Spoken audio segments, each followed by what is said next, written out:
Hello， 歡迎返到嚟 Share Food Happy Moments 享樂主義，我係阿寶。由今集起，我哋會努力咁樣做埋簡單嘅英文字幕同埋食譜，希望大家都會鍾意啦。今日我哋會整一個簡單又應節嘅戚風蛋糕——南瓜戚風蛋糕。如果你唔係咁鍾意食南瓜嘅話，呢個食譜又可唔可以改一改，做成唔同嘅口味呢？如果想知道嘅話，就記住睇到片尾啦。講到戚風蛋糕，究竟點先算係一個好嘅戚風蛋糕呢？戚風蛋糕食起上嚟一定要係蓬鬆同埋柔軟嘅，個蛋白就好緊要啦。用足夠嘅糖令到打起嘅蛋白固定成型，可以固定住打蛋白嘅時候製造出嚟嘅空氣泡泡，咁樣就可以做出膨脹而又蓬鬆嘅戚風蛋糕啦。呢啲就係我哋今次需要嘅材料。先嚟洗一洗個南瓜，再將裏面嘅南瓜籽同埋個囊起咗出嚟先。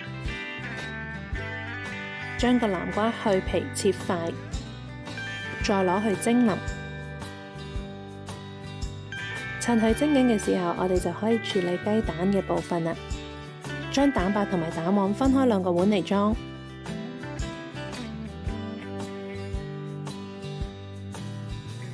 記住裝蛋白嘅碗一定要夠乾淨，唔可以有油。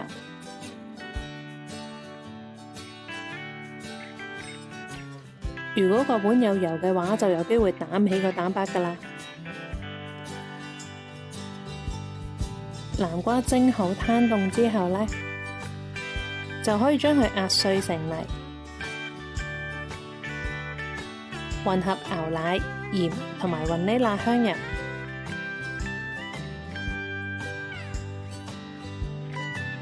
然之後我哋就可以處理返雞蛋啦。我哋先嚟處理咗蛋黃嘅部分先，可以用兩支唔同嘅打蛋器分別做蛋白同埋蛋黃嘅部分。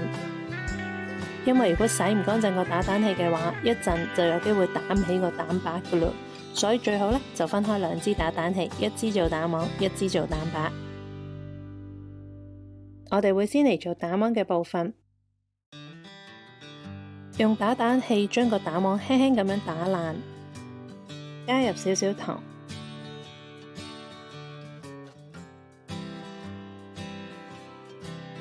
再分3次將油加入去呢個蛋黃嗰度，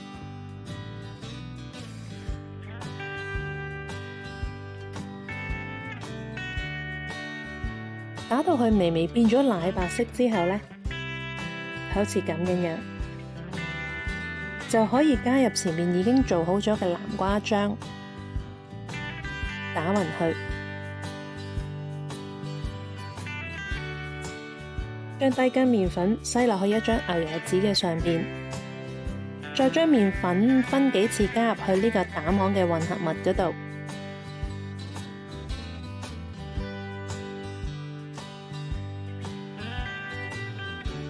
用大圓圈嘅方法，將麵粉同埋呢個蛋黃南瓜醬撈勻，唔好打太耐喎，因為打得太耐，麵粉係會起筋嘅。搞掂之後就可以預熱定個焗爐先，我哋會用160度上下火。預熱好個焗爐之後，就可以處理個蛋白啦。用電動打蛋器打到個蛋白微微變白，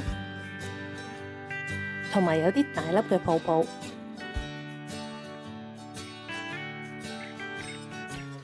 就可以分3次將糖加入去呢個蛋白嗰度，開到最大檔，打到蛋白變得有光澤，打蛋器喺上面經過可以畫得出紋路。喺打蛋器上面嘅蛋白會係半硬嘅，微微咁樣挺得到一個尖角，咁樣個蛋白就 OK 啦。將少少發起咗嘅蛋白加入蛋黃嘅混合物嗰度，用個膠刮快快手撈2下。過程記住要快手啊，因為蛋白嘅泡泡係會隨住攪拌而消失嘅。攪2下之後，就可以將蛋黃嘅混合物倒返落去蛋白嗰度，都係快快手，將個直膠刮由底嗰度刮起翻半，攪幾下就 OK 㗎喇。跟住就可以預備個蛋糕模。做戚風蛋糕嘅蛋糕模係唔使上牛油㗎，因為牛油係會令個蛋糕升唔起㗎，所以直接將個蛋糕漿倒落去個蛋糕模裏面就可以啦。入爐之前，先要喺個台面度燉幾下個蛋糕模，將多餘嘅空氣燉咗出嚟，就可以放入預熱好嘅焗爐，用160度焗35分鐘。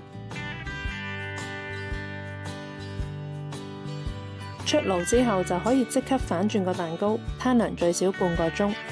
脫模嘅時候，輕輕咁樣喺個蛋糕邊嗰度揼幾下，慢慢小心咁樣脫模，都幾蓬鬆啊！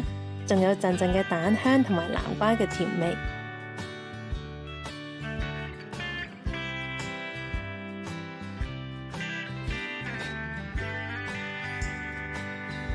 如果你鍾意呢條片，可以睇埋我哋 channel 其他嘅片啦，訂閱埋我哋嘅頻道，開埋旁邊嘅小鈴鐺。有乜嘢心得同埋好主意，記住喺下面留言，開心 share 啊！1分鐘貼士時間。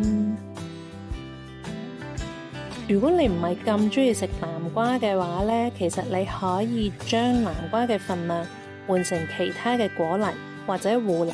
不過如果你選擇嘅果泥呢，佢係比較濕嘅話呢，咁你就要酌量調整牛奶嘅份量。如果你想做成朱古力口味或者抹茶口味嘅蛋糕呢，咁你就可以落少10克嘅麵粉，將個10克嘅麵粉換成朱古力粉或者係抹茶粉，咁樣你就可以做到朱古力戚風蛋糕或者係抹茶戚風蛋糕噶啦。打蛋白嘅時候呢，唔好一開始就落糖，咁樣其實更加難打起個蛋白嘅，起碼都要打到個蛋白有少少泡先至好開始落糖，仲要分幾次慢慢落鑊，唔好一早落糖，咁樣其實更加快可以打出綿密嘅泡泡噶。今次做南瓜戚風蛋糕用剩咗啲南瓜同埋蛋白，所以我就做咗個南瓜小餅益下 Milly， 佢都真係幾中意食喎。